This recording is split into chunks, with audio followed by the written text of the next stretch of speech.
Anyone who's been paying any attention, and it's pretty hard not to the news, will have noticed a significant worsening of the headlines that have been coming through internationally, particularly as it relates to investment markets, whether that's oil prices or looming recessions or the war in Ukraine. Clearly, there's a lot of bad news out there.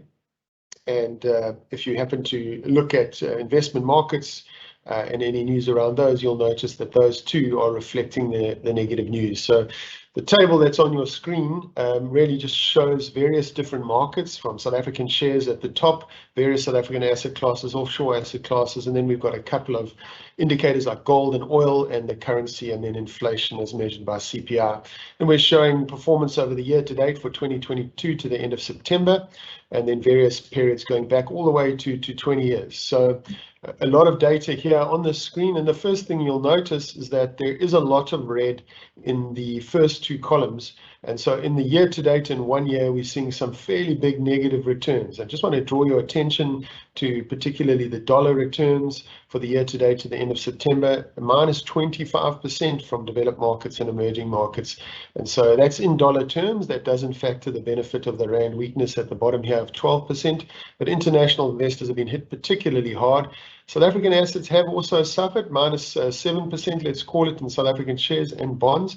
What's made this environment particularly difficult to bear for those international investors in particular has been offshore bonds, which normally act as a bit of an offset against falling equity markets, but in this environment, that hasn't been the case. They've lost as much ground almost as equities, and in fact, their return over 10 years is now negative in terms of US dollar returns. So clearly that's not what we as your appointed asset managers or you as investors like to see, but we're going to unpack a little bit about what's contributing to that.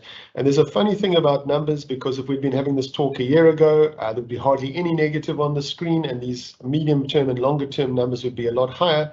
But for those of you who've been in the market a while, you'll appreciate this.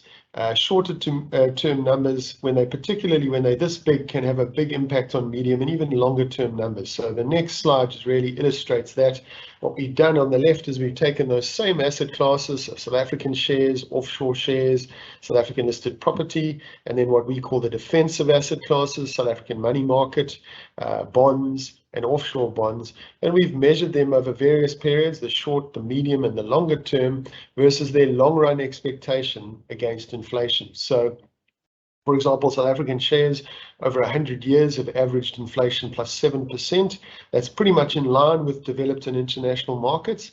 But what you'll notice is almost all markets over all periods, as we sit at the end of the third quarter, are actually below their long-run average performance. And so anytime you open up an investment statement, a member statement, you're going to see rather dismal returns, if not negative, low nominal returns, and certainly below inflation.